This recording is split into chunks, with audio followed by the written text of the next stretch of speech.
4 Florida dates of where people can hear me right now, and that's a lot. Usually people will just do Jackson, Tampa, or Orlando and Tampa, but you guys are hitting 4 different spots. You're going to be in the Atlanta area, 40 minutes outside in, I believe it's Sugar Hill, if I'm not mistaken. That's right. I'll keep everybody updated on that as we get closer. 3 quick questions I want to hit you with, Jon. Looking at that tour schedule, and let's take any kind of San Diego off. Is there one city already you're just stoked to play for a specific reason? We have kind of a Florida family down there. I am looking forward to Florida. And Atlanta, I'm thinking back, the very first guitar that you hear on the Beautiful Letdown is on Meant to Live.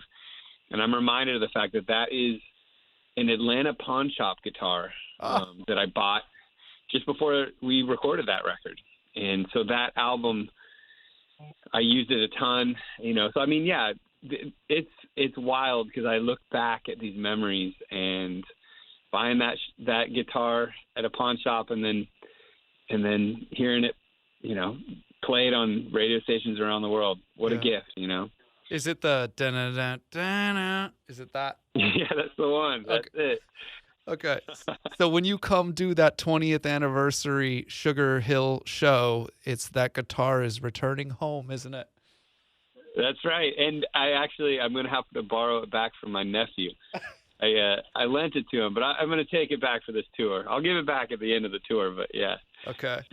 Dude, Jon, that would be a baller move to walk into that pawn shop and say, hey, I sold millions of records and toured the world with this thing. I just want to hand it back to you. It came from this shop. I don't even know where I got it from. It was, the funny thing about that day, I remember we went to an Atlanta Braves game, and I had just bought the guitar, and I love going to baseball stadiums.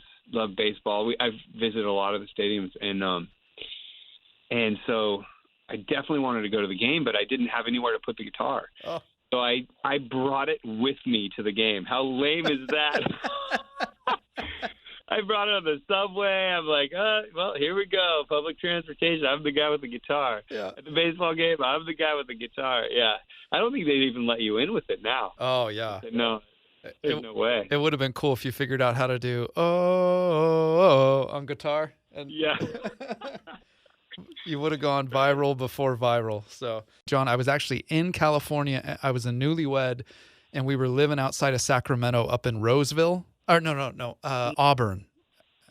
Okay. As you start going up the hill from Sacramento towards Reno.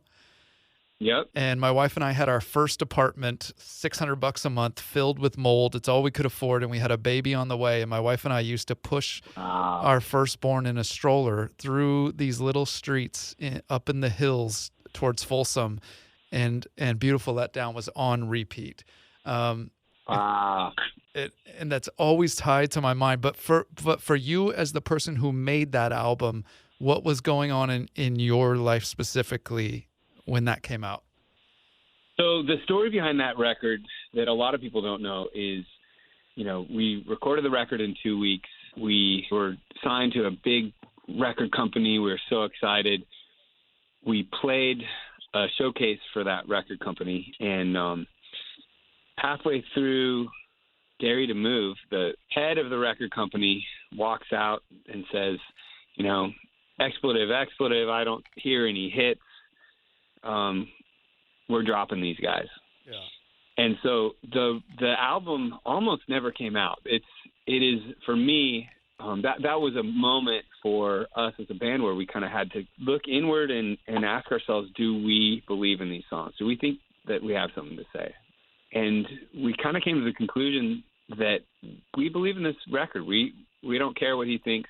We're going to put it out anyways, and we're going to fight for it. And I feel like looking back, I'm so thankful, even that we were dropped. I'm thankful for all of it, because I think out of that moment, we learned that it doesn't matter what other people think. We learned the gift that it is to sing a song with someone halfway around the world that, wasn't fueled by a bunch of major label money, but just a bunch of people passing the song around with, mixtapes, mixed CDs, all of that. And so for me, I look back at that time, and that's what I think of first.